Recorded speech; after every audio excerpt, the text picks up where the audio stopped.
กับเดี๋ยวกับขอถวายความเคารพพระเดชพระคุณท่านเจ้าคุณพระสุวรรณเมธีด็อกเตอร์เจ้าวาดวัดพระธาตุสีน้ำทองวรวิหารรอง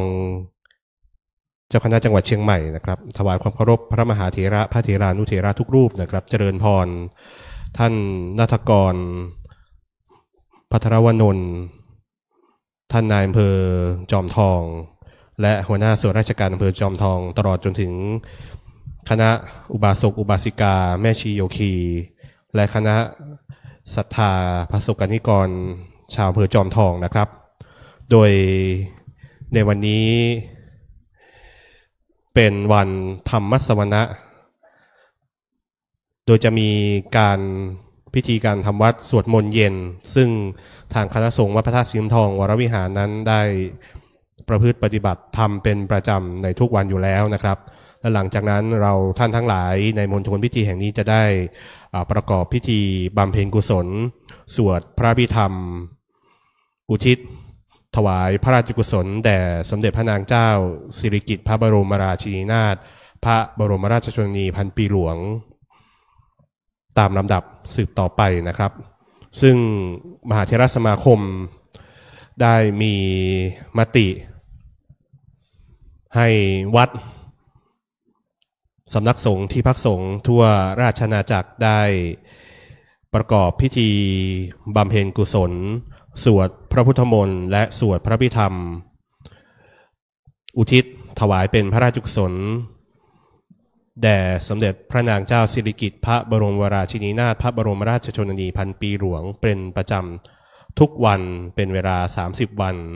และพิธีบำเพ็ญกุศลสัตตมวาล7วันปัณณรสมวาล15วัน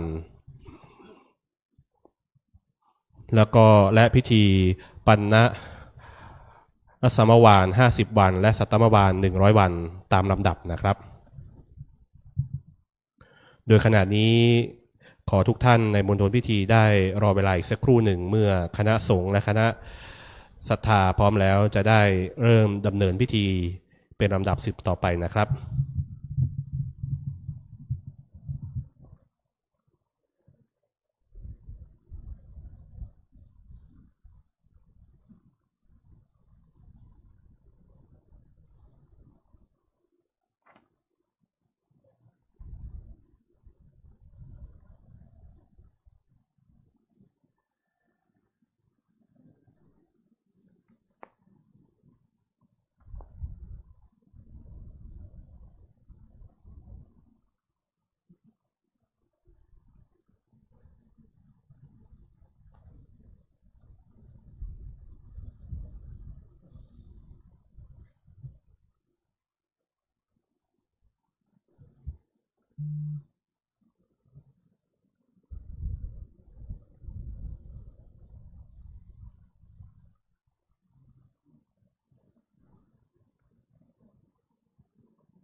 เริ่มไปก่อนเลยบอกครับไม่เดี๋ยวจะเชิญท่านนายอำเภอไปจุดธูปเทียนนะครับได้กับลำดับต่อไปจะได้เข้าสู่พิธีการทำวัดสวดมนต์เย็นนะครับในเบื้องต้นขอเจริญพรท่านณัฐกรภัทรวนนท์ท่านนายอำเภอจอมทองได้จุดธูปเทียนบูชาพระรัตนตรัยครับ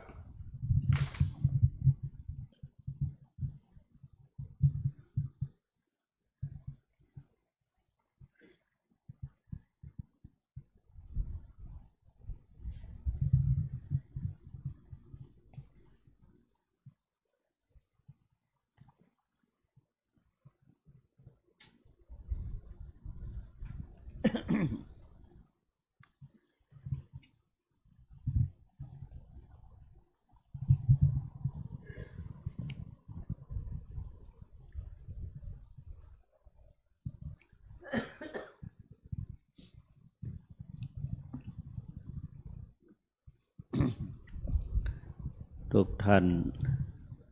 ประนมมือขึ้นกราบพระพร้อมกันกราบหนึ่งกราบสองกราบสาม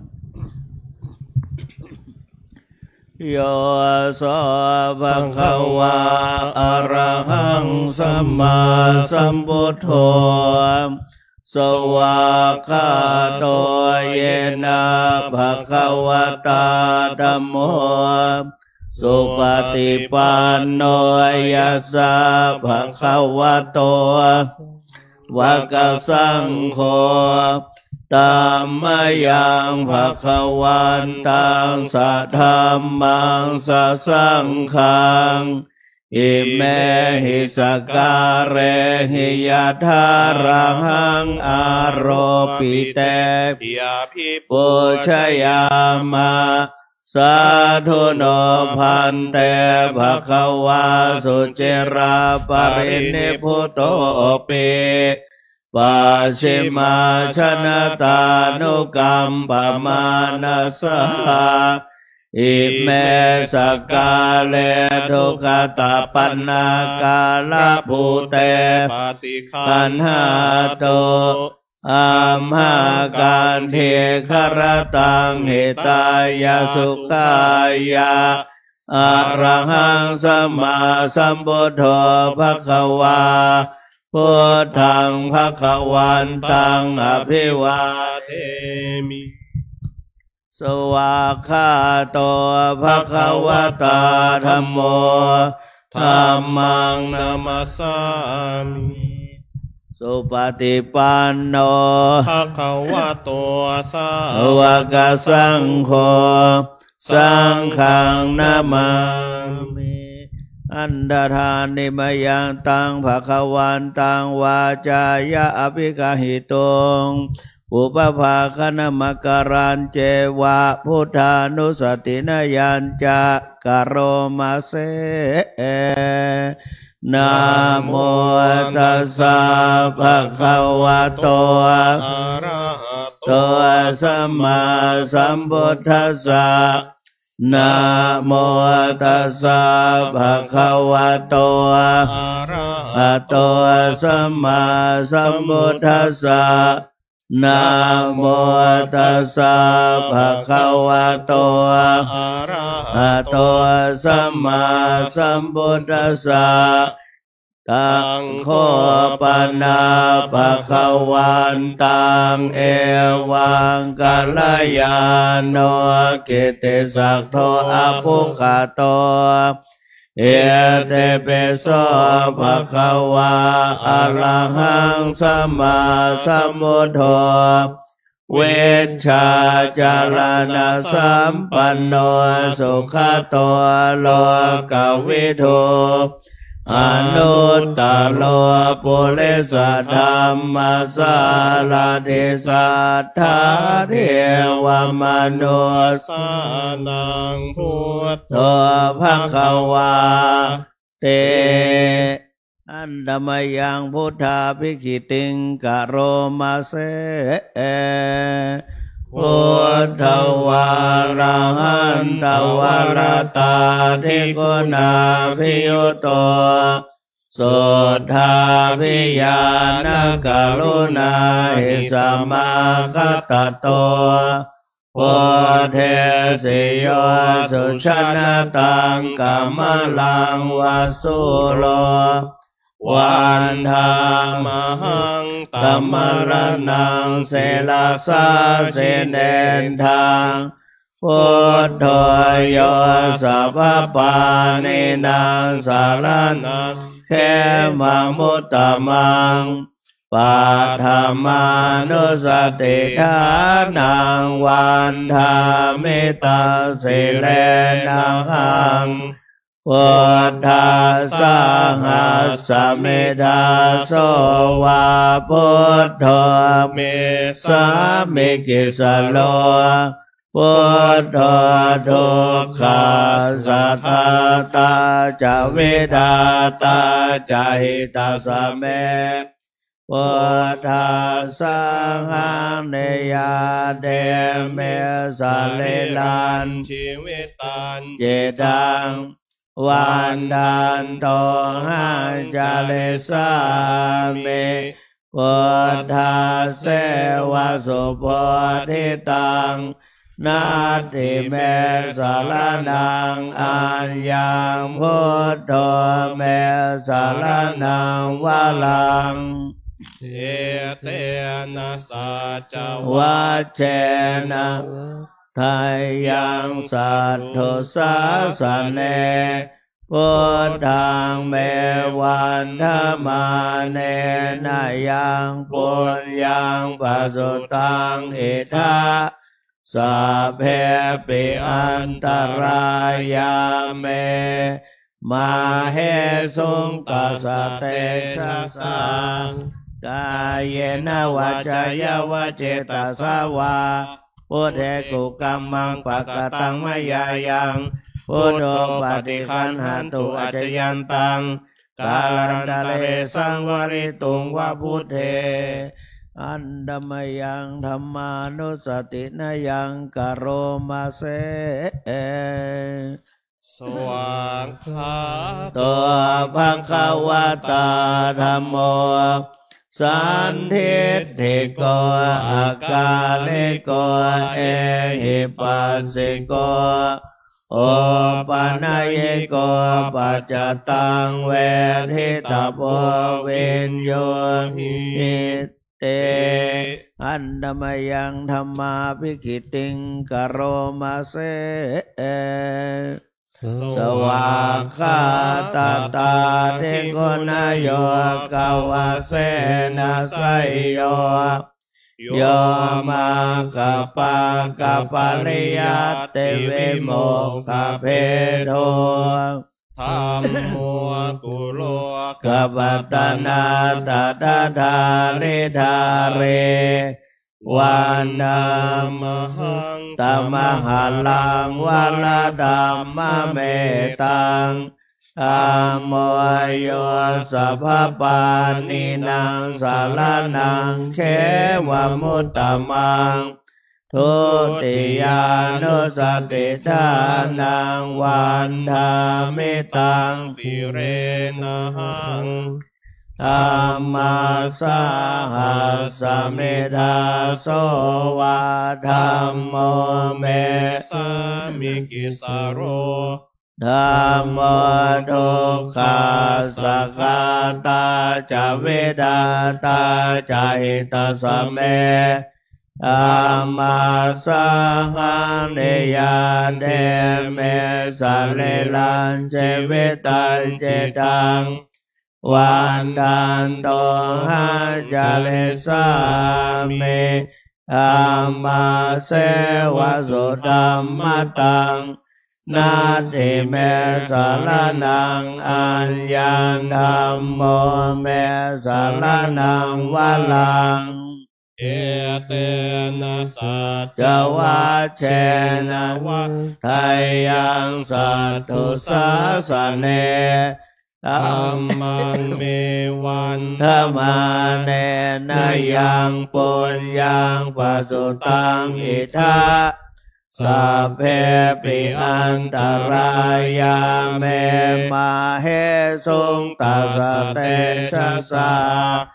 กายเยนะวาจายาวาเจตสาวาธัมเมกุกัมมังปะกะตังมายายังธัมโมปฏิกัณหตุอจยันตังกาลันตะเลสังวลิตุงวะธัมเมอันดมยังสังฆานุสตินายังกโรมาเสสุปฏิปันโนภะคะวะโตสาวกสังโฆสุปฏิปันโน ภะคะวะโตสาวกสังโฆยายาปฏิปันโนภะคะวะโตสาวกสังโฆสามีจิปฏิปันโนภะคะวะโตสาวกสังโฆยาติรังจัตตาริปุริสายุคานิอัตถปุริสปุคลาเอสัพพะคะวะโตสาวกสังโฆอาหุนายโยปาหุนายโยทักขินายโย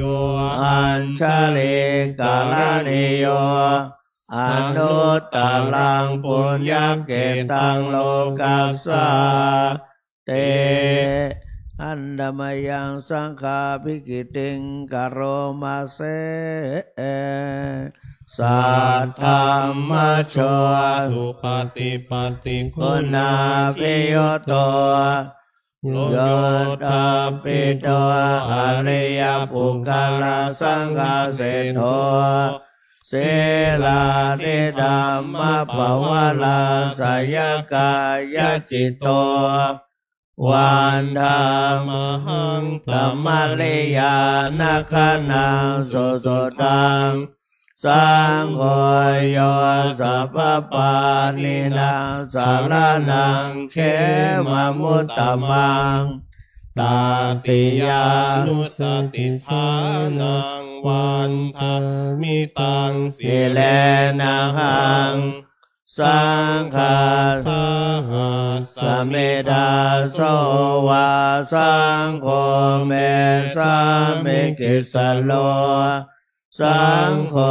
ดุขัสสะกาตาจาเวดาตาจาหิตาสเม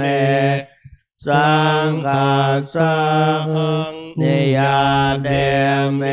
สลิลันเจเวตันเจตังวันทันโตหะจาเลสาเมสังฆาโชปฏิปันนตังนาติเมสารนังอัญญังสังโฆเมสารนังวะลังเอเตนะสัจจวัชเชนะวัฏฏายังสัตตุสาสเนสังฆังเมวันธมาเนนะยังปุญญังปัสสุตังอิทาสัพเพปิอันตรายาเมมาเหสุงตัสสะเตชะสากายเยนะวาจายาวาเจตสาวาสังเขกุกัมมังปะกะตังมายายังสังโฆปฏิคันหาตุอจยันตังกาลันตะเลสังวาลิตุงวะสังเขอันดมยังอติตาปัจเวคณาปทังภานามาเสอาชามายาปัจเวคิตาวายาเจวรังปริปุตังตังยาวะเดวะสิตาสัพปติกาตายะโอนาสัพปติกาตายะดังสมากัสสวะตาตาปัสสิเลสัมปัสสัมปัสสานังปฏิฆาตายะยาวะเทวะเหเลโกปินาปฏิสัทธานาทังอาชมายาปัจจเวคิตวายโยปินดาปโตปาริปุตโต เนวันท อวายนามาดายานามันดานายานาเวโพสนายายาวเทวาอิมาสกายาสาธิติยายาปานายาวิเหงสุปารติยาพระมาจาเลยานุขังหายาเอเตปุรานันจะเวทนังปฏิหังคาเมนาวันจะเวทนังนาอุปาเทสาเมยาตาราจาเมภเวสติอนาวาสตาจาภาสุวิหาโลจาเตอาชมายาปัจเวกิตวายังเสนาสนังปะเลปุตังตังยาวะเดวะสิตาสัพติกาตายาโอนาสัพติกาตายาดังสัมมากัสสวะตตาปัสสิเลสัพพะสัมปัสสนังปฏิกาตายายาวะเดวะอุตุปะเลสยาเวโนทานัมปฏิสัลลานาลามัทธังอาชามาย าปัจเวกิตวายโยคิลานาปัจจยาเวสัสสะปริคาโลบุโตโสยาวะเดวะอุปันนานังวายาปฏิกานังเวทนานังปฏิกาตายาอาภยาปัจจปะละมาตายาเตอันดมยังโอดิสนาดิตานาคาดาโยภานามาเสเอเมนาปุญญกรรมเมนาอุปัชฌายาคุณุตตราอาจาเลโยปกาลาจามาตาปิตาจยาตกาโสเลโยจันเทมาราชาคุณาวันตานราปิจา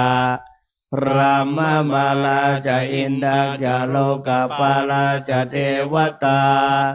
ยาโมเมตามนุสาจะมัจจตาเวริกาปิจา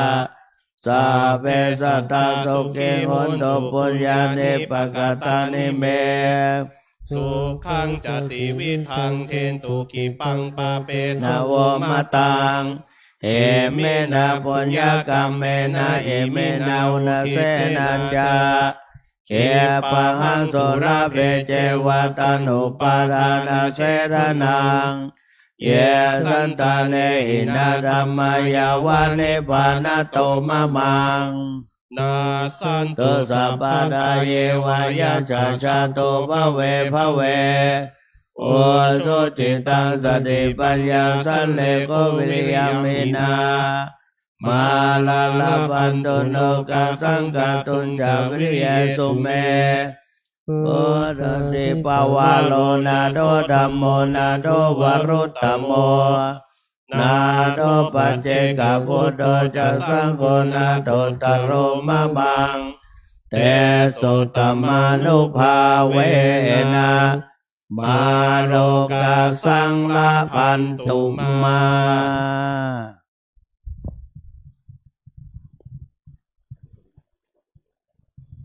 ครับลำดับต่อไปจะได้เข้าสู่พิธีบำเพ็ญกุศลสวดพระพิธรรมอุทิศถวายพระราชกุศลแด่สมเด็จพระนางเจ้าสิริกิติ์พระบรมราชินีนาถพระบรมราชชนนีพันปีหลวงในลำดับต่อไปขอเจริญพรท่านณัฐกรภัทรวนนท์ท่านนายอำเภอจอมทองได้จุดเครื่องทองน้อยเบื้องหน้าพระบรมฉายาลักษณ์สมเด็จพระนางเจ้าสิริกิติ์พระบรมราชินีนาถพระบรมราชชนนีพันปีหลวงตามลำดับนะครับขอเจริญพร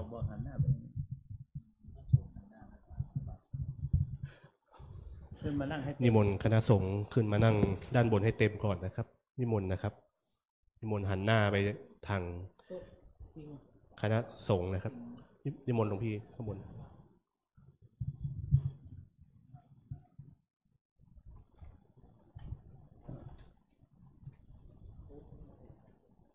นั่งให้เต็มนั่งแถวนั่งให้เต็มก่อนนั่นแหละขอบคุณมาก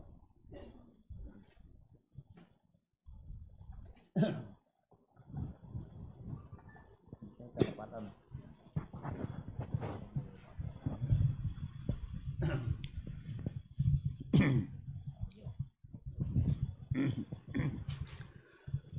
นะโมตัสสะภะคะวะโตอะระหะโตสัมมาสัมพุทธัสสะนะโมตัสสะภะคะวะโตอะระหะโตสัมมาสัมพุทธัสสะนะโมตัสสะภะคะวะโตอะระหะโตสัมมาสัมพุทธัสสะกุศลธรรมมากุศลธรรมาอัปยากตาธัมมาตเมธัมมากุศลายสเมสัมมาเยกามาวจรังกุศลเจตตังอุปันนังโหติโสมนัสสะกตังญาณสัมปยุตตังโรปารัมมนังวาสัทธารัมมนังวาคันธารัมมนังวารสา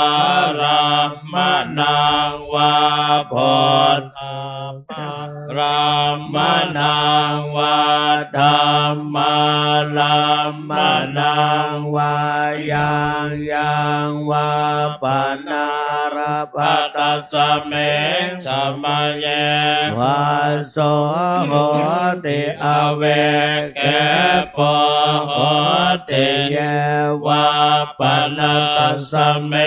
สมัยเยอัญเยเปอาติปเตจัสสมุปปันนาอโรปิโนธัมมาอิเมธัมมากุศลาปัญจขันธารูปขันธเวทนา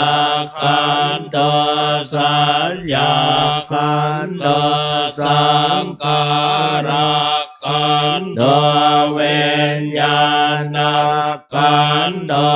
ตัตถกตโมรู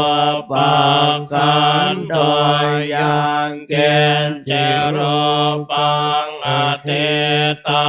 นังกัตถปัจจุปันนังอัจฉตังวาปะหิตาวาโอราลิกังวา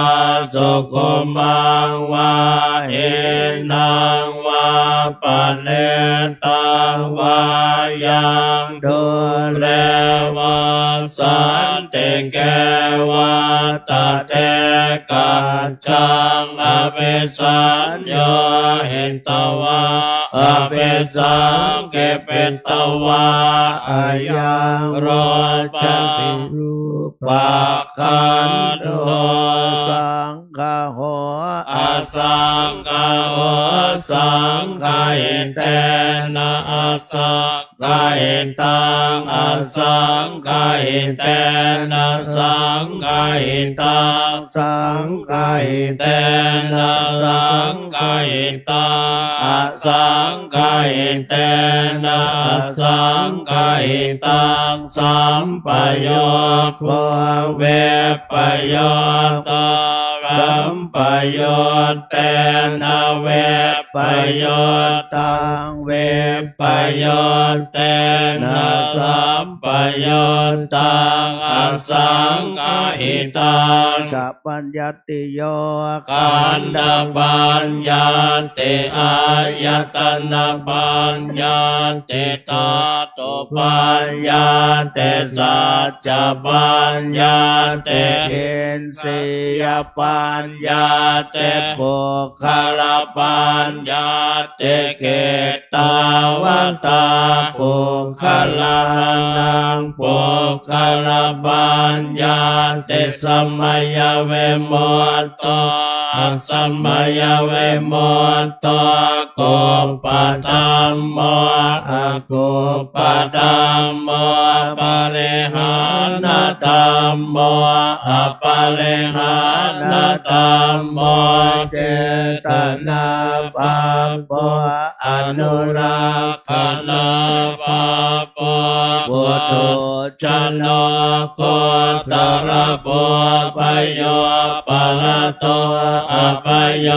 ปะระโตภาภาคัมมโนอะปา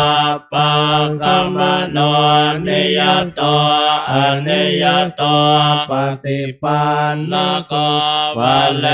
ติโตอะระหะตายปฏิปันโนปุคคโลอุปลาปฏิสัจจิกาตปรมัตเถนะติอามันตายโยสัจจิกาโตปรมัตโตตโตโสปุคคโลอุปลาปฏิสัจจิกาตปรมัตเถนะตินาเหวังวาตาเปอัญชันนาเนกังอันเจปุกโลอุปลาปฏิสัจจิกาตปรมัตเถนะเตนะวัตเลวัตตาเปโยสัจจิกาโตปรมัตโตตโตโสปุกโลอุปลาปฏิสัจจิกาตปรมัตเถนะเตเมชาเยเกจิกุสลธรรมาสัพเพเตกุศลมูลาเยวะปนกุศลมูลาสัพเพเตธัมมากุศลาเยเกจิกุศลธรรมาสัพเพเตกุศลมูเลนะเอกมูลาเยวะปนกุศลมูเลนะเอกมูลาสัพเพเตธัมมากุศลาเหตุปัจจโยอารัมมณปัจจโยอติปฏิปัจจโยอนันตรปัจจโยสมานันตรปัจจโยชาชาตปัจจโยอัญญมัญญปัจจโยเนสยปัจจโยอุปเนสยปัจจโยปุเรชาตปัจจโยปัจฉาชาตปัจจโยอาเสวนปัจจโยกัมมปัจจโยวิปากปัจจโยอาหารปัจจโยอินทรียปัจจโยฌานปัจจโยมรรคปัจจโยสัมปยุตตปัจจโยเวปยุตตปัจจโยอัตถิปัจจโยนาติปัจจโยเวคตปัจจโยอเวคตปัจจโยการบำเพ็ญกุศลสวดพระอภิธรรมถวายเป็นพระราชกุศลแด่สมเด็จพระนางเจ้าสิริกิติ์พระบรมราชินีนาถพระบรมราชชนนีพันปีหลวงโดยคณะสงฆ์ส่วนราชการคณะประสบกนิกรชาวอำเภอจอมทองได้สำเร็จเสร็จประจำวันนี้ได้สำเร็จเสร็จสิ้นแล้วในลำดับต่อไปจะได้ขอนิมนต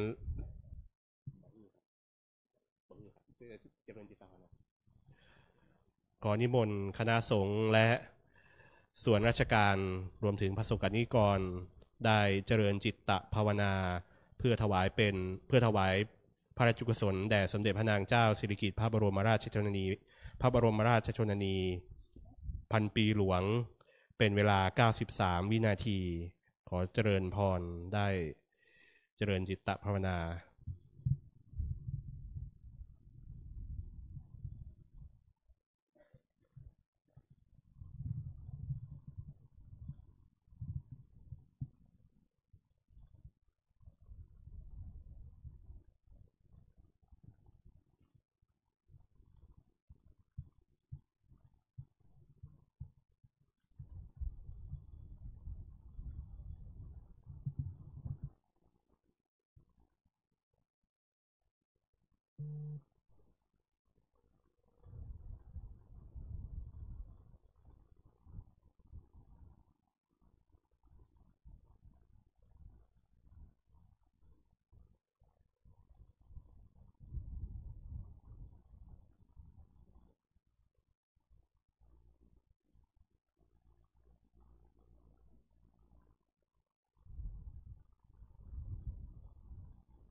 จริงๆในส่วนนี้มันมีนะครับ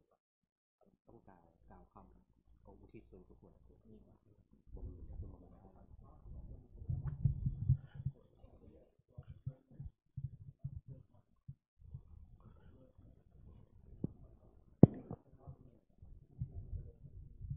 ขออนุญาตพระเดชพระคุณหลวงพ่อเจริญพรท่านนายอำเภอการทำวัดสวดมนต์เจริญแล้วก็สวดพระพุทธมนต์พระอภิธรรมถวายเป็นพระราชกุศลแด่พระองค์เจ้าพระนางเจ้าสิริกิติ์พระบรมราชชนนีพระผันปีหลวงเสร็จสิ้นเพียงเท่านี้ซึ่ง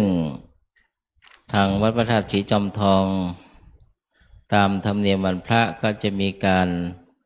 สมาทานอุโบสถศีลปาฐกถาธรรมและก็พระทักษิณพระสุวรรณเจดีย์ศรีจอมทองเป็นธรรมเนียมอันหากท่านนายอำเภอและส่วนราชการมีเวลาก็จะเวียนเทียนพร้อมกันก็ได้หรือหากท่านมีภารกิจอื่นใดก็ขอเจริญพรตามอัธยาศัยขอเจริญพร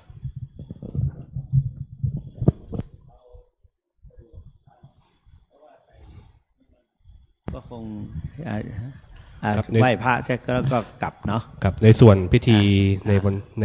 ค่ำคืนนี้ในส่วนการบำเพ็ญกุศลนั้นสำเร็จเสร็จสิ้นแล้วนะครับก็จะเจริญพรท่านนายอำเภอแล้วก็ไหว้พระส่วนราชการนะครับได้กราบลาพระรัตนตรัยนะครับอรหังสัมมาสัมพุทโธภควาพุทธังภควันตังอภิวาเทมิสวากขาโตภควตาธัมโมธัมมังนามัสสามิสุปฏิปันโนภควโตสาวกสังโฆสังฆังนะมามิขออนุญาตประชาสัมพันธ์เพิ่มเติมนะครับในวันพรุ่งนี้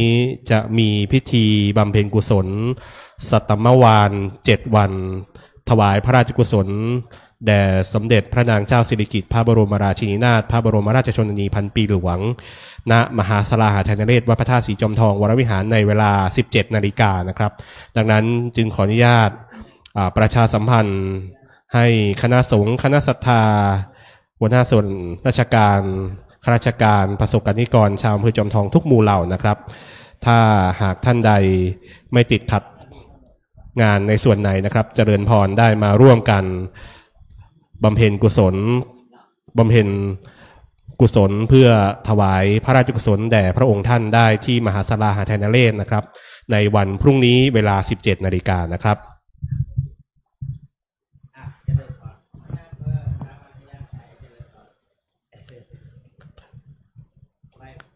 ครับสำหรับอุบาสกอุบาสิกาที่จะรับอุโบสถศีลนะครับก็เดี๋ยว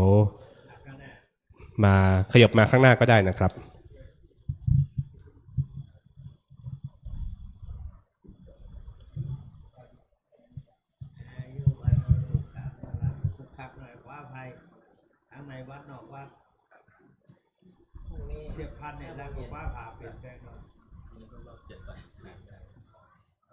เจ้าว่ายังอยู่สังกะแพงโน่นในขาตามมาดูวันเพื่อนนั้นเหมือนกันเมื่อวานคุณลุงยังอยู่ที่ไก่เจ้าถูกเขาเรียกว่ามาดูมันก็เสียนี่อันนี้นวดลูกผู้เอาไว้ให้ลูกเอาบอกว่าถ่ายรูปเลยนะสี่พวกก็คนใจละอันนี้ร้านจัดที่ไว้เนี่ยร้านจัดที่ไว้ก่อนอันนี้เป็นเอาก็เองว่า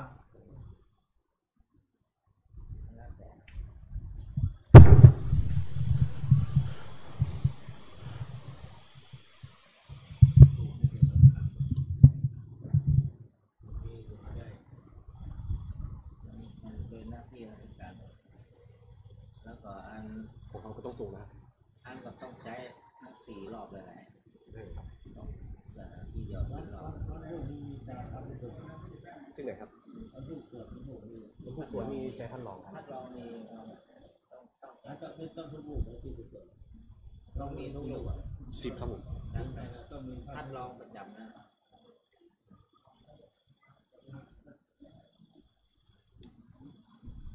ตามที่เลขาประกาศ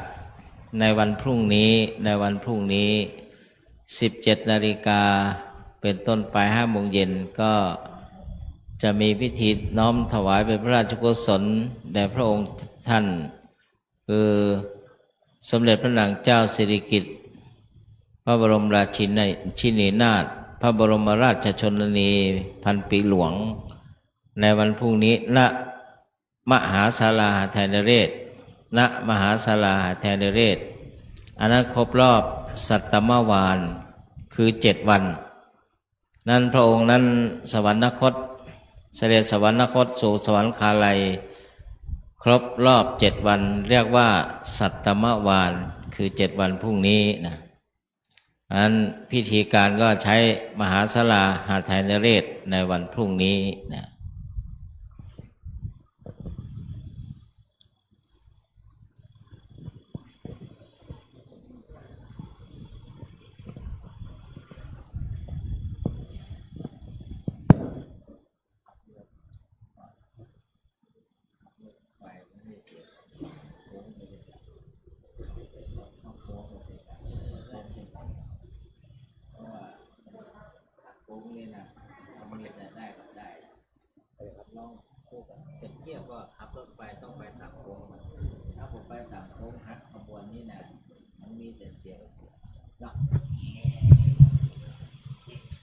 กับพ่อที่จะขออุโบสถศีลขึ้นมาเลยนะครับ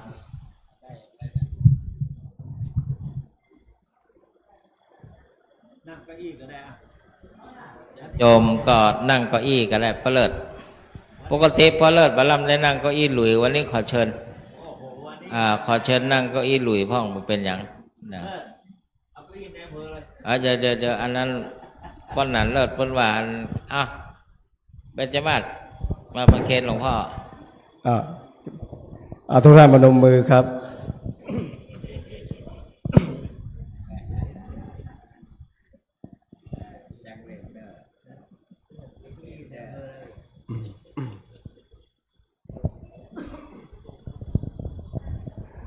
พร้อมแล้วกราบ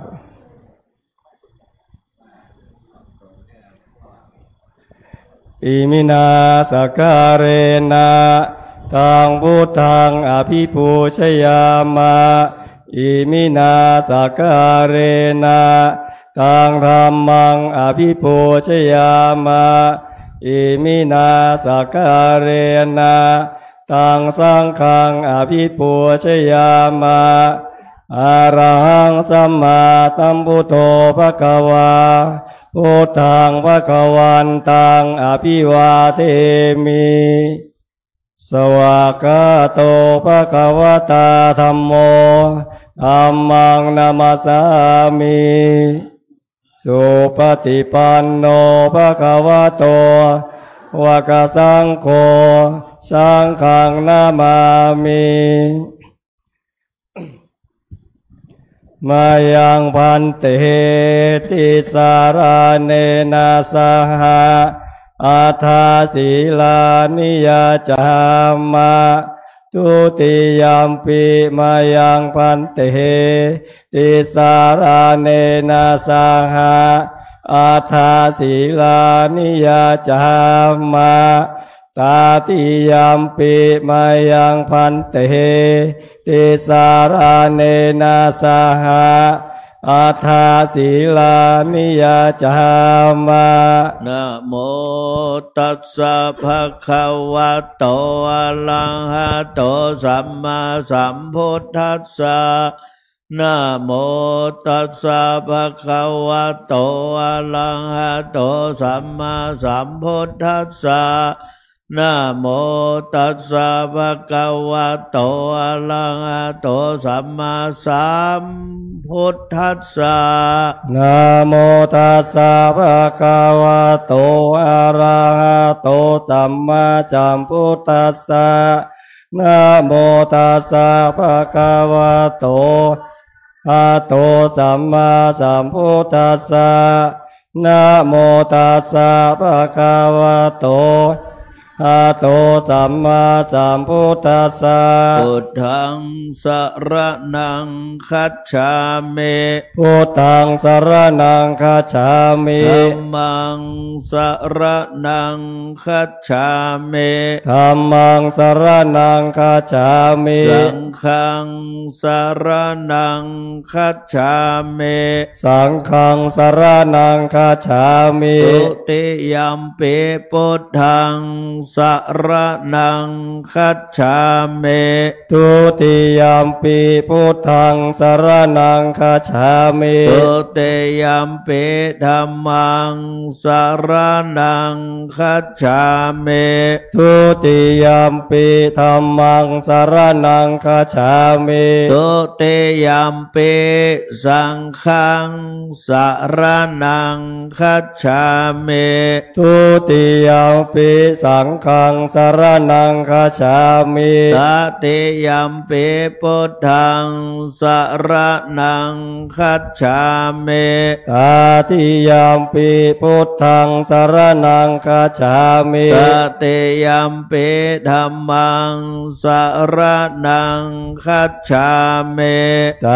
ติยัมปิธัมมังสรณังคัจฉามิต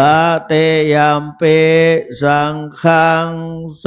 รณังคัจฉามิต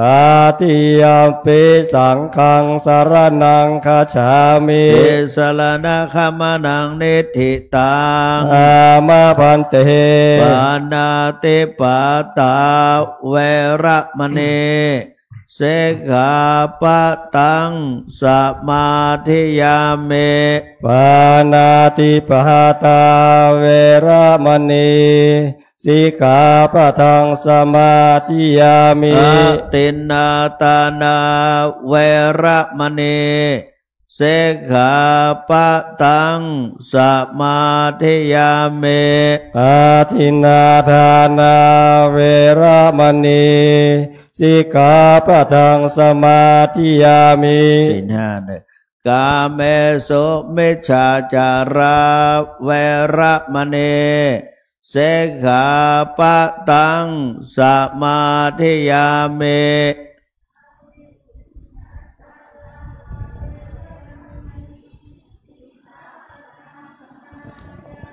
อภรมจริยาเวรมณีสิกขาปะทังสมาธิยามิอาพรหมจริยาเวรมณีสิกขาปะทังสมาธิยามิมุสาวาตาเวรมณีสิกขาปะทังสมาธิยามิมุสาวาทาเวรมณีสิกขาปะทังสมาธิยามิสุราเมรยามัชฌัปมาตฐานะเวรมณีสิกขาปะทังสมาธิยามิสุราเมรยะมัชฌัปมาตฐานาเวรมณีสิกขาปะทังสมาธิยามิวิกาลโภชนาเวรมณีสิกขาปะทังสมาธิยามิวิกาลโภชนาเวรมณีสิกขาปะทังสมาธิยามินัจจคิตาวาทิตาวิสุกทัสสนามาลาคันทะวิเลปนะธารณะมันดนะวิโภสนัฏฐานะเวรมณีสิกขาปะทังสมาธิยามินาจาคิตาวาติตาวิสุกทัสสนะมาลาคันทะวิเลปนะธารณะมันดานะวิโภสนัฏฐานาเวรมณีสิกขาปะทังสมาธิยามิอุจจาสยนามหาสยนาเวรมณีสิกขาปะทังสมาธิยามิอุจจาสยนามหาสยนาเวรมณีสิกขาปะทังสมาธิยามิอิมานิอัฏฐสิกขาปะทานิสมาธิยามิอิมานิอัฏฐสิกขาปะทานิสมาธิยามิอิมานิอัฏฐสิกขาปะทานิสมาธิยามิอิมานิอัฏฐสิกขาปะทานิสมาธิยามิอิมานิอัฏฐสิวิมานิปัญจสิกขาปะทานิจาอัฏฐสิกขาปะทานิเสเลนะสุขติยันติสาธุเสเลนะโภคะสัมปทาสาธุเสเลนะนิพุติยันติสาธุตัสมาสีลังวิโสทะเยอามะพันเตกราบเพื่อรักษาขนบธรรมเนียมจารีตกติกาที่พระเดชพระคุณหลวงปู่พระพรหมมงคลหลวงปู่ทองสิริมังคละมหาเถระซึ่งพระเดชพระคุณหลวงปู่เป็นอดีตเจ้าวาดพระธาตุศรีจอมทองวรวิหารและอดีตที่ปรึกษาเจ้าคณะภาค7หลวงปู่ได้วางเอาไว้ก็จะมีการปาฐกถาธรรมพี่เน้นทำสแตนให้ตั้งตรงกลางหน่อยพี่ต้ามาวันนี้พี่เน้นต้ามากันเนนตั้นมาสองศาสนทายาทรุ่นใหญ่หน่อยมาดูขอสมณเณรวันนี้สมณเณรประโยค1-2ซึ่งปีนี้เรียนประโยค3แล้วพระอาจารย์จำชื่อได้ชื่อเล่นสมณเณรพอตเตอร์ชื่อเป็นฝรั่งแต่ว่าเกิดที่แดนดินภาคตะวันออกเฉียงเหนือหรืออีสานคืออีสานเนี่ยไม่รู้เป็นไงมีชื่อเล่นเป็นฝรั่งเช่นอาเธอร์อันนี้คือพอตเตอร์ขอนิมนต์สมณเณรพอตเตอร์มากราบพระพุทธ แล้วก็กับพระเดชพระคุณหลวงปู่และพระเดชพระคุณหลวงพ่อลูกเดี๋ยวไปบอกให้ญาติโยมเองว่าชื่อเสียงเรียงนามนามสกุลอะไรพระอาจารย์จำได้คือสามเณรพอตเตอร์อันนี้มาจากอีสานนะโยมนะเดี๋ยวก็ให้แจ้งแก่โยมเลยว่าลูกเนนกำลังเรียนประโยค3นะเนี่ยได้นักธรรมชั้นตรีแล้วปีนี้เรียนนักธรรมชั้นโทด้วยลุ้นมากเลยประโยค3กับนักธรรมชั้นโทปีนี้ทำโทนี่จะสอบ7 8 9 10พฤศจิกายนเนี่ยลูกอันนี้มนต์สามเณร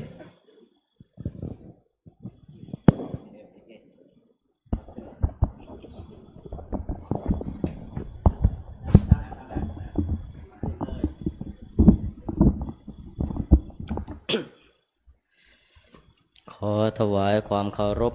พระเดชพระคุณหลวงปู่พระพรหมมงคลหลวงปู่ทองสิริมังคละมหาเถระขอถวายความเคารพพระสุวรรณเมธีด็อกเตอร์รองเจ้าคณะจังหวัดเชียงใหม่เจ้าอาวาสวัดพระธาตุสีจอมทองวรวิหารขอถวายความเคารพพระเถรานุเถระอันมีพระเดชพระคุณพระอมรเวทีผู้ช่วยเจ้าอาวาสวัดพระธาตุสีจอมทองวรวิหารขอความสุขสวัสดีไปยังเพื่อนๆพี่ๆสามเณรทุกรูปเจริญพรไปยังแม่ชีโยคีอุบาสกอุบาสิกาทุกท่านเอามือลงนั่งตามสบาย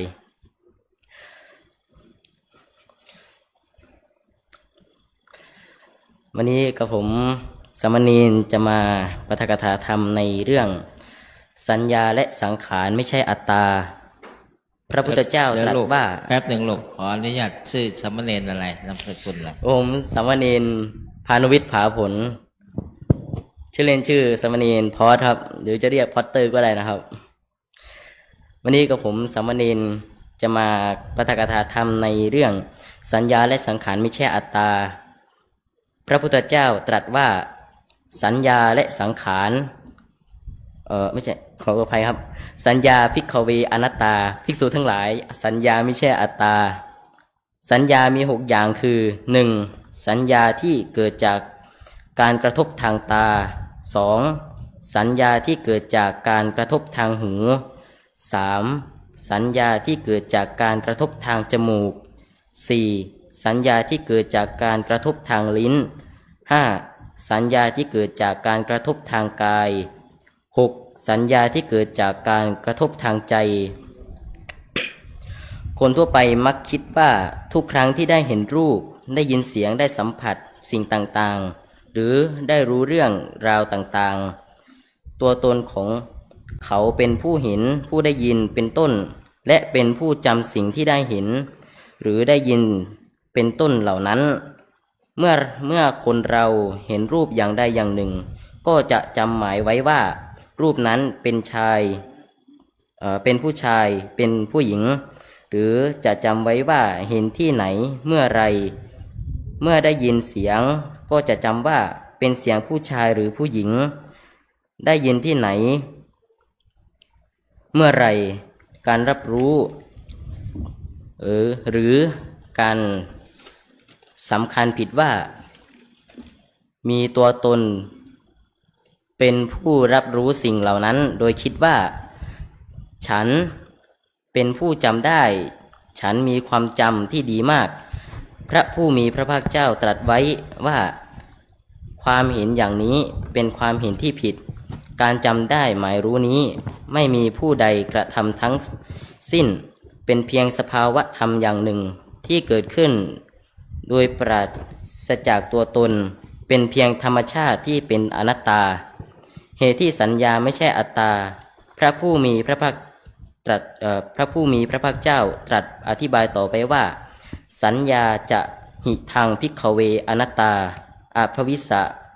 นยิทังสัญญาอาพาทายะสังวัตเตยะลัพเพทะจะสัญญายะเอวัง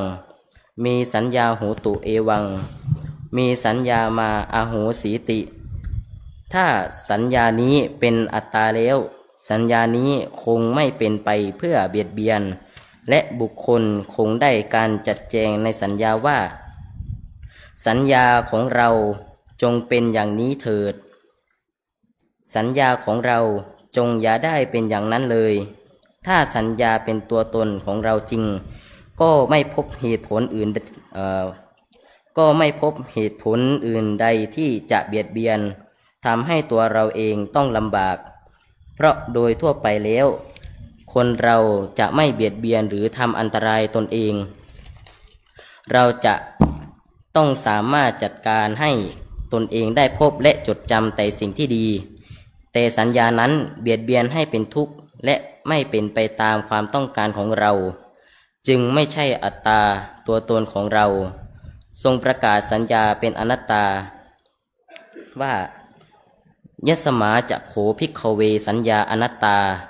ตัสมาสัญญาอาพาทายะสังวัตตินจะลัพพติสัญญายะเอวังมีสัญญาโหตุเอวังมีสัญญามาอโหสีติแต่เพราะสัญญาเป็นอนัตตาจึงเป็นไปเพื่อเบียดเบียนและบุคคลย่อมไม่ได้การจัดแจงในสัญญาว่า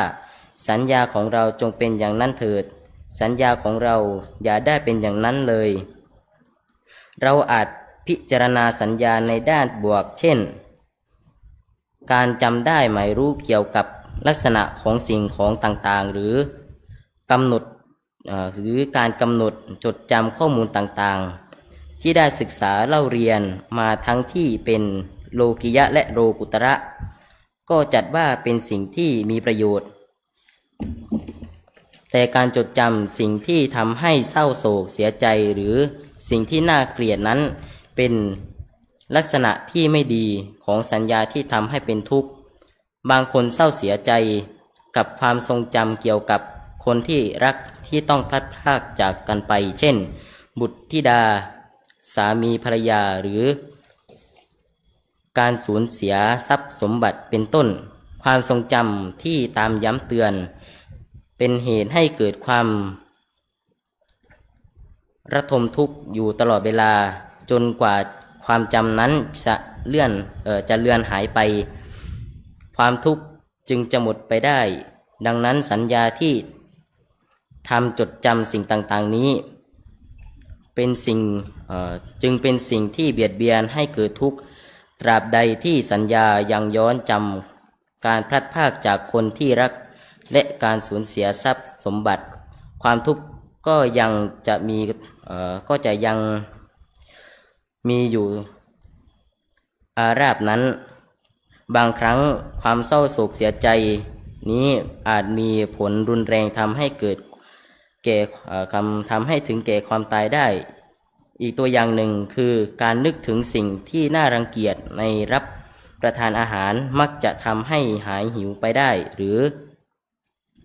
การได้เห็นศพในตอนกลางวันอาจทำให้นอนฝันร้ายในตอนกลางคืนก็ได้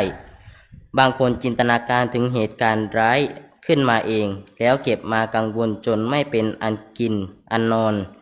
ดังนั้นจะเห็นได้ว่าสัญญาเบียดเบียนให้เป็นทุกข์ด้วยการย้อนรำลึกถึงเรื่องไม่ดีต่างๆสัญญาไม่ใช่อัตตาแต่เป็นอนัตตาที่เกิดขึ้นเพราะมีปัจจัยปรุงแต่งให้เกิดขึ้นสัญญาไม่เป็นไปตามความต้องการคือให้จดจำเฉพาะประสบการณ์ที่มีประโยชน์และให้ลืมประสบการณ์ที่ทำให้เสียใจและเป็นทุกข์เมื่อไม่เป็นไปตามความต้องการไม่เป็นไปตามความบังคับบัญชาของเรามันจึงไม่ใช่อัตตาตัวตนแต่เป็นอนัตตาที่เกิดขึ้นเพราะมีเหตุปัจจัยปรุงแต่งให้เกิดขึ้นแต่สำหรับคนทั่วไปเมื่อย้อนระลึกถึงประสบการณ์ในอดีตที่อยู่ในความทรงจำก็จะคิดว่าฉันเป็นผู้จำเรื่องราวไว้ในใจของฉันเป็นผู้ระลึกนึกถึงความทรงจำเหล่านี้แล้วยึดมั่นความเชื่อนี้ว่ามีบุคคลหรืออัตตาเป็นผู้ทรงจำประสบการณ์ในอดีตและตัวเขาเป็นผู้ย้อนระลึกถึงประสบการณ์เหล่านั้นความเชื่อที่ผิดอย่างนี้เกิดขึ้นเพราะขาดการกำหนดรู้ในขณะที่เห็นที่ได้ยินเป็นต้นและเพราะ แต่และเพราะไม่ได้รู้เห็นสภาวะธรรมของรูปนามตามความเป็นจริงด้วยวิปัสสนาปัญญาเมื่อผู้ปฏิบัติได้รู้เห็น การเกิดการดับของสภาวะเห็นหรือสภาวะได้ยินเป็นต้นตามความเป็นจริงด้วยวิปัสสนาปัญญาแล้วก็จะเกิดความเข้าใจที่ถูกต้องว่าสัญญาเป็นเพียงสภาวะธรรมอย่างหนึ่งที่เกิดขึ้นและดับไปอยู่ตลอดเวลาอาจมีคำถามว่าในเมื่อสัญญามีลักษณะไม่เที่ยงการย้อนระลึกถึงเรื่องราวที่ได้รู้หรือจำในอดีตจะเกิดขึ้นได้อย่างไรในเรื่องนี้อธิบายว่าความทรงจำได้ถูกส่งต่อจากสัญญาที่เกิดก่อนมายังสัญญาที่เกิดหลังๆและเมื่อการสืบต่อความทรงจำจากสัญญาที่เกิดก่อนนั้นที่เกิดก่อนมายังสัญญาที่เกิดต่อมานั้นมีพลังเพิ่มมากขึ้นก็จะทำให้คนบางคนสามารถย้อนระลึกถึงเรื่องราวในอดีตชาติที่ผ่านมาแล้วได้โดยลักษณะเช่นนี้เป็นการอธิบายถึงการทำงานของสัญญาในการสืบต่อความทรงจำจากภพหนึ่งไปสู่อีกภพหนึ่งหลังจากที่จุติจิตในภพก่อนดับไปและปฏิสนธิจิตและภวังค์จิตในภพใหม่เกิดขึ้นต่อมาการส่งต่อความทรงจำจากสัญญาที่เกิดก่อนไปยังสัญญาที่เกิดต่อมา จึงทำให้เราสามารถจำเรื่องราวทั้งที่เป็นกุศลและอกุศลที่น่าจะพอใจและไม่น่าพอใจบางครั้งประสบการณ์ในอดีตอาจผุดขึ้นมาเองในความทรงจำโดยที่เราไม่ได้ตั้งใจคิดนึกถึงเลยก็ได้บางครั้งเมื่อสมาธิมีกำลังมากขึ้นผู้ปฏิบัติที่เจริญสติปัฏฐานภาวนาอยู่ก็อาจคิดถึงสิ่งที่เกิดขึ้นในอดีตหรือในวัยเด็กผู้ปฏิบัติพึงกำจัดไปโดยการกำหนดรู้ความนึกถึงนั้นในทันทีที่เกิดขึ้นโดยไม่ต้องใส่ใจต่อเรื่องราวบางครั้งผู้ปฏิบัติอาจนึกเสียใจกับความผิดพลาดในอดีตหรือกังวลกับคำพูดหรือการกระทำของตนทำให้จิตใจกระสับกระส่ายในขณะปฏิบัติความกังวลเป็นอุปสรรคสำคัญทำให้สมาธิและวิปัสสนาไม่ก้าวหน้าเท่าที่ควรผู้ปฏิบัติจึงควรกำจัดความกังวลด้วยการกำหนดรู้ให้ทันเนื่องจากสัญญาทำให้เราระลึกถึงเรื่องราวในอดีตอันเป็นเหตุให้เกิดความวิตกกังวลจึงเป็นสิ่งที่เบียดเบียนให้เป็นทุกข์ดังนั้นสัญญาจึงไม่ใช่อัตตาตัวตนของเราอัตตาที่ถูกสัญญายึดมั่นมี3อย่างคือ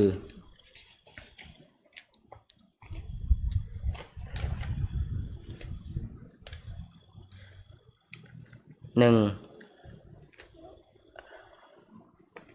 สามีอัตตา 2. นิวาสีอัตตาและ 3. การุกอัตตาการยึดมั่นในสามีอัตตาหมายความว่าการคิดว่าเราสามารถบังคับให้สัญญาเป็นไปตามความต้องการของเราเช่นต้องการให้จำบางอย่างไม่ให้จำบางอย่างในอนัตตลักขณสูตร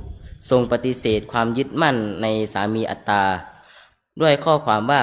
บุคคลย่อมไม่ได้การจัดแจงในสัญญาว่าสัญญาของเราจงเป็นอย่างนี้เถิดสัญญาของเราจงอย่าได้เป็นอย่างนั้นเลยการยึดมั่นในนิวาสีอัตตาหมายความว่าการคิดว่ามีอัตตาตัวตนอยู่ในร่างกายนี้ทำหน้าที่จำสิ่งต่างๆความยึดมั่นในนิวาสีอัตตานี้สามารถกำจัดได้ด้วยการกำหนดรู้เมื่อมีการจำเกิดขึ้นว่าสัญญานี้เป็นเพียงสภาวะธรรมอย่างหนึ่งที่เกิดขึ้นตามเหตุ ปัจจัยเท่านั้นการกำหนดเช่นนี้จะทำให้ผู้ปฏิบัติเกิดปัญญารู้เห็นได้ว่าสัญญามีการเกิดขึ้นและดับไปอยู่ตลอดเวลาและด้วยการกำหนดรู้ความทรงจำที่ผุด ที่ผุดขึ้นมาในมโนทวารผู้ปฏิบัติก็จะเกิดความเข้าใจได้ว่าไม่มีสัญญาที่เที่ยงแท้ยั่งยืนมีเพียงสภาวะธรรมที่เกิดขึ้นแล้วก็ดับไปอยู่ตลอดเวลาความเข้าใจเช่นนี้ทำให้ผู้ปฏิบัติเห็นประจักษ์ว่าไม่มีอัตตาตัวตนที่ยั่งยืนที่เป็นผู้ทำหน้าที่จดจำสิ่งของเรื่องราวต่างๆการยึดมั่นในการุกอัตตาคือการเชื่อว่ามีอัตตาหรือตัวเราเป็นผู้กระทำการจดจำหรือรำลึกถึงสิ่งต่างๆการยึดมั่นชนิดนี้สามารถละได้ด้วยการกำหนดรู้ในขณะปฏิบัติเช่นกัน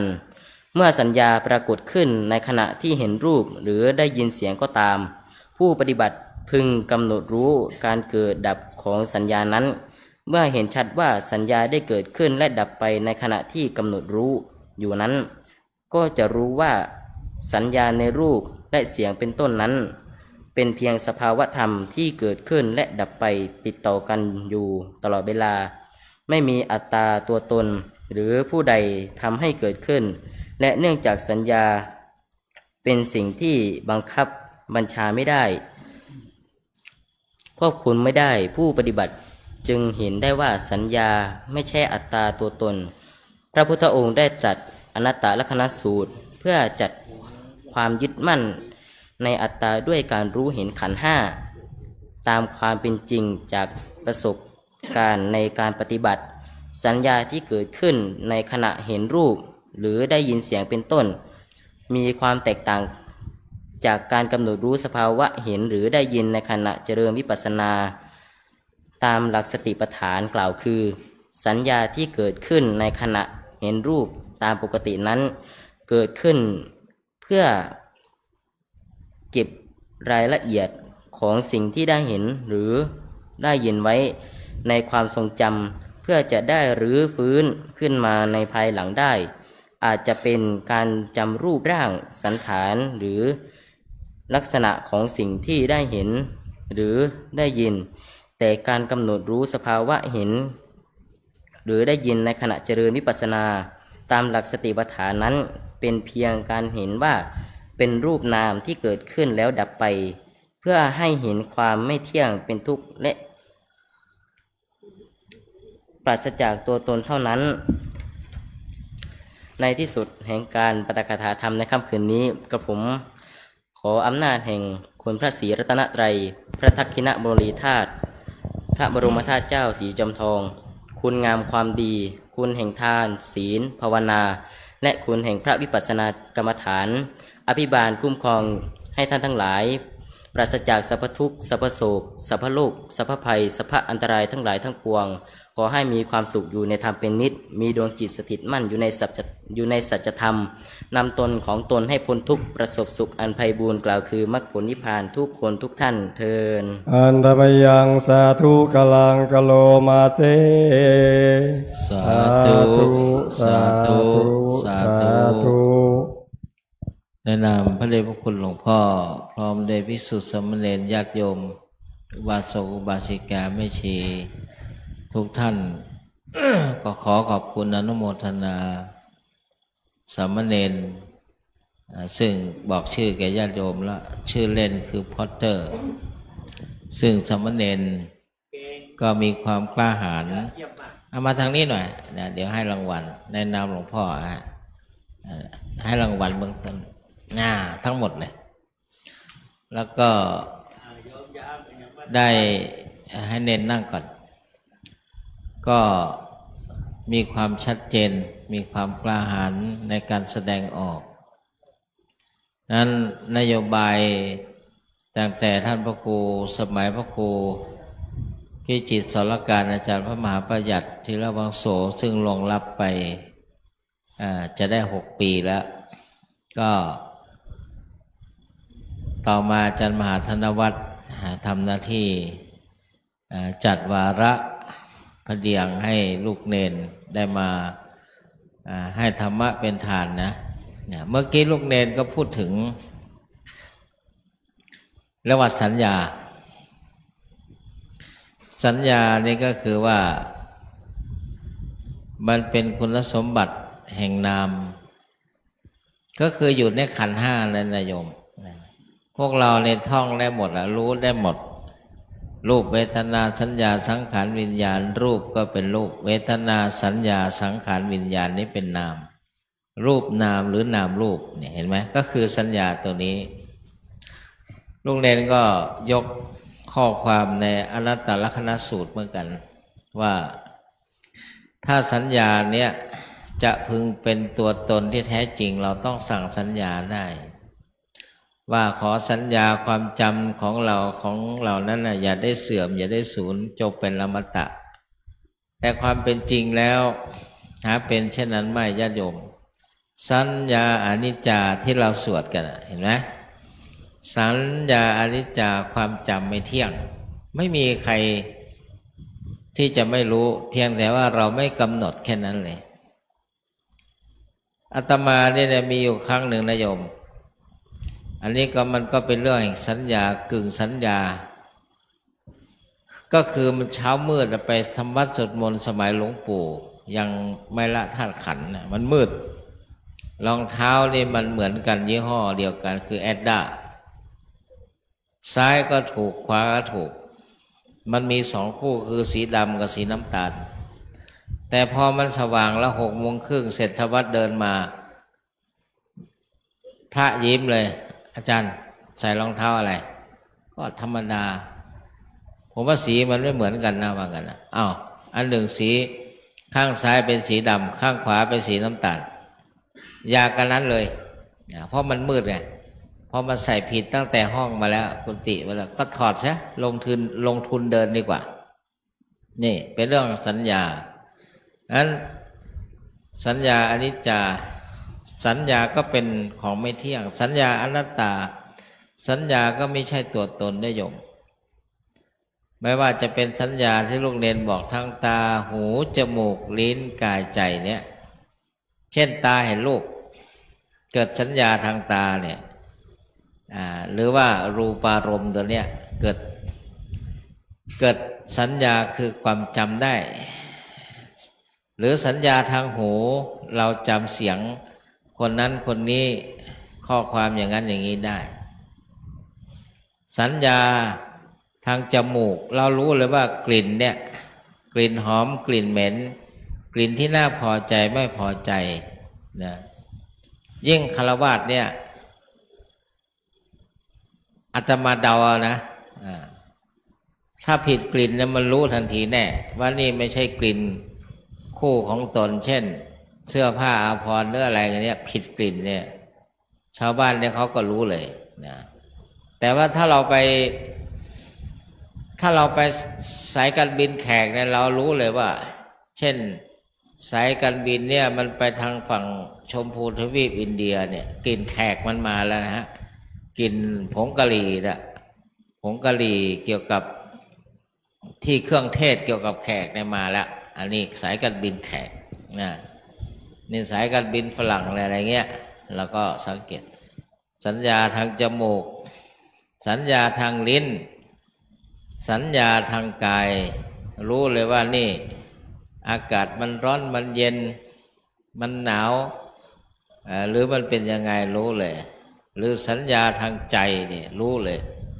เนี่ยถ้าเราเป็นนักปฏิบัติเรากำหนดรู้นะโยมว่าสัญญาอนิจจาไม่เที่ยงเกิดขึ้นตั้งอยู่ดับไปข้าพเจ้าท่านจึงบอกว่าอนิจจังในพระไตรลักษณ์ในความไม่เที่ยงเนี่ยมันปรากฏอยู่ทั่วไปแต่มันมีตัวปกปิดคือสันตติตัวนั้นมันปกปิดเอาไว้เช่นพระเดชพระคุณหลวงพ่อรู้สึกว่าเป็นตัวท่านเมื่อ40-50-60 ปีที่แล้วเนี่ยมันมีอะไรปกปิดหรืออาตมาเนี่ยมันรู้สึกว่ายังเป็นคนเดิมอยู่ความจริงไม่ใช่คนเดิมหรอกนะเพ ราะเพิ่มเติมก็คือหนวดขาวขึ้นแล้วเนี่ยเมื่อก่อนคิ้วไม่ขาวเดี๋ยวนี้มาดูแล้วคิ้วขาวแล้วโยมลูกของโยมที่เยอรมันบอกพระอาจารย์ครับย้อมได้ไหมครับโอ้ไม่ต้องย้อมหรอกเพราะว่าปลงทุกเดือนอยู่แล้วปลงผมทุกเดือนนะนี่มันมีตัวปกปิดคือสันตติคือความสืบเนื่องกันมันปกปิดอันนี้จังคือไม่เที่ยงไว้แล้วตัวทุกขังนะโยมนะตัวที่เป็นทุกข์นี่เช่นความทุกข์ภายนอกเนี่ยพระสงฆ์เนี่ยถ้าเราขัดสมาธิเนี่ยหรือโยมนั่งเก้าอี้เนี่ยอิริยาบถมันจะอยู่ได้นานแต่ถ้าไปนั่งพับเพียบเนี่ยนะมันอิริยาบถมันจะอยู่ไม่นานมันเสวยทุกขเวทนานี่ก็คืออิริยาบถยืนเดินนั่งนอนอิริยาบถใหญ่เนี่ยยืนเดินนั่งนอนเนี่ยอิริยาบถใหญ่มันคลายทุกข์ให้เรานี่เราจะไปนั่งตลอดก็ไม่ได้ยืนตลอดก็ไม่ได้เดินตลอดก็ไม่ได้นั่งหรือนอนตลอดก็ไม่ได้ยกเว้นติดเตียงนะใครนอนได้ตลอดได้ติดเตียงนะเพราะนั้นอิริยาบถสี่ต้องหมุนเวียนอยู่ตัวอิริยาบถตัวนี้แหละปกปิดทุกขังไว้นะโยมถ้าเราไม่ปฏิบัติวิปัสสนากรรมฐานนี่นะยากที่จะกำหนดรู้ก็งั้นแหละแต่ไม่ได้กำหนดไงแต่ถ้าเราปฏิบัติลงมือปฏิบัติวิปัสสนากรรมฐานเรารู้เลยว่าเดินจงกรมนั่งสมาธิกำหนดพองหนอเนี่ยเรารู้เลยว่าโอ้ขันธ์ห้านี่มันเป็นทุกข์หนอทุกข์จริงๆท่านไม่ให้ครูบาอาจารย์ท่านบอกว่าอย่าไปขยับอิริยาบถมันไม่เห็นทุกข์อาตมาก็นึกในใจเห็นก็ตามไม่เห็นก็ตามมันก็คือทนไม่ไหวแล้วก็เลยต้องเปลี่ยนทำยังไงเวลานั่งโยกเอาเนี่ยเทคนิคของใครของมันนะมันไม่ไหวแล้วมันปวดก็โยกเอาก็แล้วกันโยกอย่างนี้เลยเปลี่ยนอิริยาบถก็โยกหนอไปเลยแต่ก็นั่งอย่างนี้นะตอนเข้ากรรมฐานอบรมรุ่น14นะโยมนะมีความรู้สึกว่าขอโทษนะมันมีอะไรมันลูกเคืองขนาดเท่าลูกมะนาวใหญ่มันมาอุดตรงท้ายก้นกบเนี่ยมันทำไมมันอย่างงี้โอ้กำหนดให้รู้สึกเนาะปวดเนาะวันที่1นะวันที่2 3 วันเนี่ยให้หลังมันหายเลยไม่ได้กำหนดเวทนาแล้วเพราะนั้นจงสู้นักวิปัสสนานี่ไม่หนีต้องสู้บางทีท่านบอกว่าไม่หนีไม่สู้ไม่อยู่ไม่ไปบางทีก็ต้องสู้เหมือนกันอดทนเวทนาไว้เดี๋ยวก็ผ่านพ้นไปนี่นะญาติโยมอิริยาบถมันปกปิดทุกขังไว้นะอนัตตาความไม่ใช่ตัวไม่ใช่ตนเนี่ยอะไรปกปิดไว้คณะความเป็นกลุ่มเป็นก้อนมันเป็นรูปเป็นร่างเป็นตัววัตถุมันปกปิดไว้เนี่ยพอมันประชุมธาตุทั้งหลายมันมาประชุมกันเนี่ยยังมีขันธ์ห้าดำเนินอยู่นี้เพราะว่ามันองค์ประกอบมันยังได้คือรูปเวทนาสัญญาสังขารวิญญาณอันนี้จังทุกขังอนัตตามันก็อยู่ในนี้แหละขันธ์ห้าของเราเหมือนที่ลูกเนนบอกแหละสัญญาอนิจจาไม่เที่ยงสัญญาอนัตตาไม่ใช่ตัวตนบังคับไม่ได้รุ่นนี้รุ่นฟังสายันอย่างหลวงพ่อเลยปีเดียวกับท่านหลวงพ่อเราเนี่ยปีเดียวกับสายันมั้งสัญญา2497สายันลงรับไปเมื่ออายุ60ถ้าอยู่ก็72 71 72นะมันมีท่อนเพลงอยู่ท่อนหนึ่งนะอาตมาไม่ร้องเพลงแต่ว่าเล่าให้พูดศัพท์ให้ฟังจะเก็บรักไว้ในก้นบึ้งใจของฉันชั่ว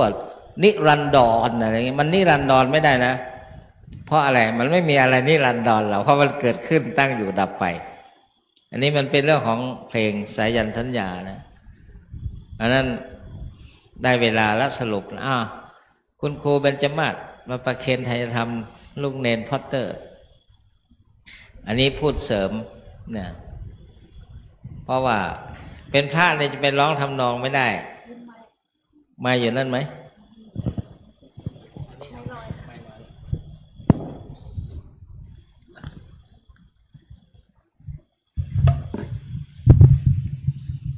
ไม้ตัวนั้นไปมันเป็นอนัตตามีไม้ตัวนี้อยู่เดี๋ยวประเคนลูกเนนจะให้พรพระเนี่ยให้ทำนองไม่ได้นะพี่เป้าสายยันเนี่ยเขาจะจับอย่างนี้ ลูกเนนให้พรกัน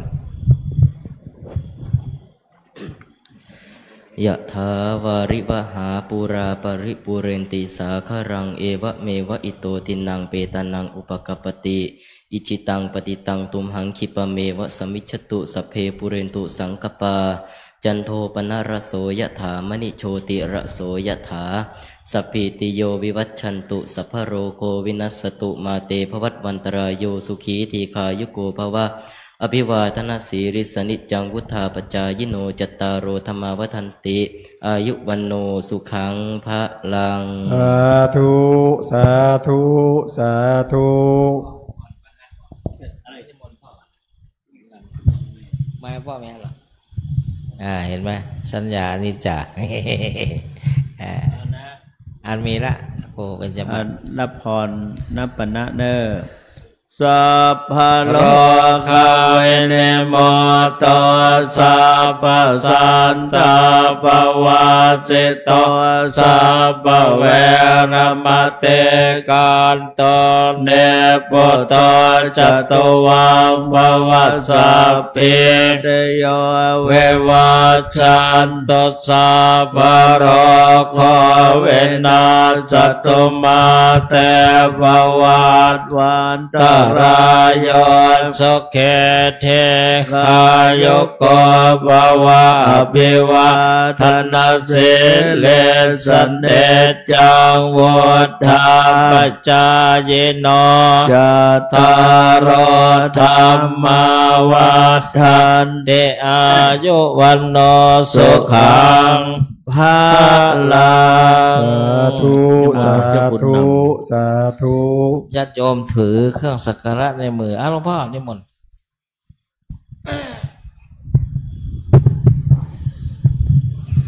ถือ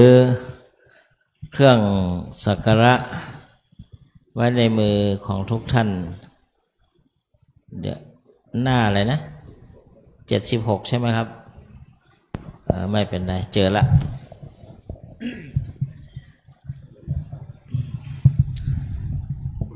อิเมนะสักการะตาบุตังอภิปูชยามะอิเมนะสักการะตังธรรมังอภิปูชยามะอิเมนะสักการะตังขังอภิปูชยามะ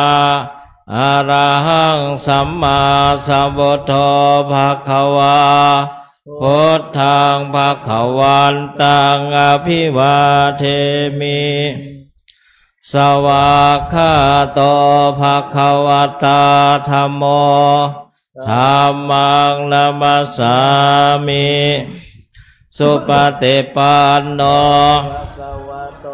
สาวกสังโฆสังฆังนามามิยะมัมหะโขมะยังภวันตังสารนังคตาเราเป็นผู้ถึงซึ่งพระผู้มีพระภาคเจ้าพระองค์ใดว่าเป็นสารณะโยโนภควาสถาพระผู้มีพระภาคเจ้าพระองค์ใด พระองค์ใดเป็นศาสดาของเราทั้งหลายเป็นศาสดาของเราทั้งหลายยัสสะจามะยังยัสสะจามะยังภควโตธัมมังภควโตธัมมังโรเจมะโรเจมะและเราชอบใจธรรมและเราชอบใจธรรมของพระผู้มีพระภาคเจ้าของพระผู้มีพระภาคเจ้าพระองค์ใดอิเมหิสการเหิตังภวันตังสัทธัมมังสัทสังฆังอภิปูชยามะเราตั้งใจบูชาซึ่งพระผู้มีพระภาคเจ้าพระองค์นั้นพร้อมทั้งพระธรรมพร้อมทั้งพระสงฆ์ด้วยเครื่องสักการะทั้งหลายเหล่านี้นะโมตัสสะภะคะวะโตอะระหะโตสัมมาสัมพุทธัสสะนะโมตัสสะภะคะวะโตอะระหะโตสัมมาสัมพุทธัสสะนะโมตัสสะภะคะวะโตอะระสัมมาสัมพุทธัสสะอิติปิโสภะคะวะหะสัมมาสัมพุทโธเวชชาจารณะสัมปันโนสุขโตโลกวิทูอนุตตรปุริสธรรมสารถิสัทเทวมนุสสานังพุทโธภควาติกายนวาจายวเจตสวาพุทเทกุกรรมปะกตังมัจยังพุทโธปฏิกานะตุอัจจยันตังกาลันตเรสังวริโตวะพุทเทสวาคาโตธัมโมสันเทธิโกอากาเอหิปัสสิโกโอปัญญิโกปัจจตังเวญโยหิติกายนวาจายวเจตสวาธัมเมอุกรรมปะกตังมัจยังธัมโมปฏิคันหตุอัจจยันตังกาลันตเรสังวริโตวัฏธัมเมสุปฏิปันโนสาวกสังโฆโอจุปฏิปันโนภะคะวะโตสาวกสังโฆยายาปฏิปันโนภะคะวะโตสามีจิปฏิปันโนภะคะวะโตสาวกสังโฆญาทิทังจัตตาริเลอัตตาปุริสบุคลาเอสะภะคะวะโตสาวกสังโฆหุนายโยขินายโยอัญชลิกรณิโยอนุตตรปุญญเขตังโลกัสสาติกายนวาจายวเจตสวาสังเขอุกรรมปะกตังมัจยังสังโฆปฏิคันตุอัจจยันตังกาลันตเรสังวริโตวสังเขต่อไปกราบสติปัฏฐานสี่แล้วก็เจริญสมาธิวิปัสสนาภาวนาประมาณ10 นาทีแล้วก็หลังจากนั้นแผ่เมตตาวัดทานหลวงวัดทานน้อยพระทักษิณพระเจดีย์เป็นลำดับไป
เอ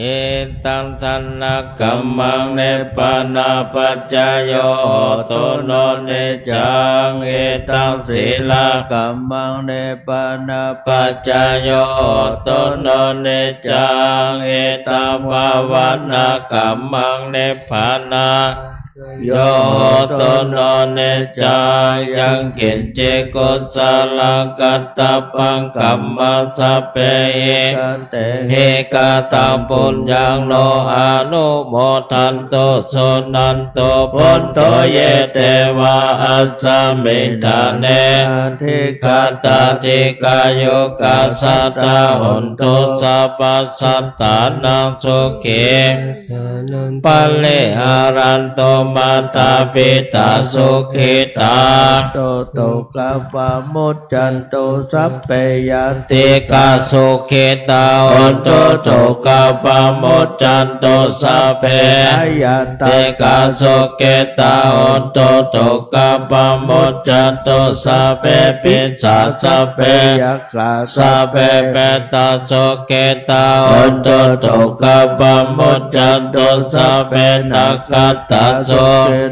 โอโตโตกะปะโมจันโตสัพเพเทวาโสเกตาโอโตโตกะปะโมจันโตสัพเพจาริโยปัจจยาโสเกตาโอโตโตกะปะโมจันโตสัพพสัมปตินาสาตุโววันตาเมพุทธังสัพพังเมสังฆามาตาเมวันเตวันตาเมธัมมังสัพพังเมโตสังฆัมมัตตาเมปันเตวันตาเมสังฆังสัพพังเมโตสังฆัมมัตตาเมปันเตวันตาเมโกโรปัจจาจาริเยสัพพังเมโตสังฆัมมัตตาเมปันเตวันตาเมกัมมัฏฐานังสัพพังเมโตสังฆัมมัตตาเมวันเตวันตาเมอาราเมพัตตสีมายังสัพพะเมโตสังฆมาตาเมวันเตวันตาเมติยังสัพพสัพพัทธันเนโสปะเตเตตัสสะเรรัตถโตมหาโพธิพุทธโลปัสสะกาลสัตตนังกาโลเกเทวาโลเกภัมมาโลเกจัมโพธิเปลังกัจจิเปสัลเลลัทธาตุโยเกสัทธาตุโยลาหันตาธาตุโยเจติยังกันตะโกเตจตุรัสสิติสาหัสเสธัมมคันเตสะเปสังปาเจติยังอาวันตามิสัพพโส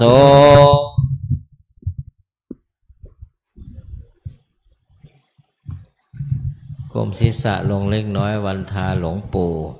วันตาเมบันเตสัพพังอาปาลาตังคัมมาตาเมบันเตมยาปุญญาสามินาอนุโมทิตาปังสามินากตังปุญญังไมหังดาตาปังสาธุสาธุอนุโมทามิ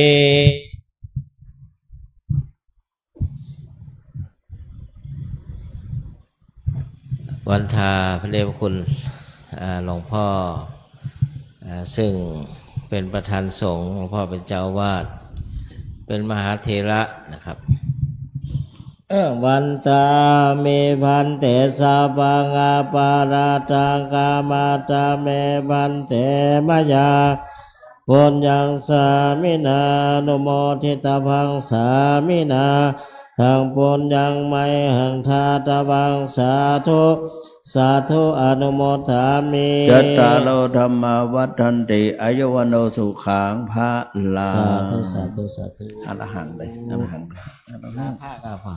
อรหังอรหังสัมมาสัมพุทโธ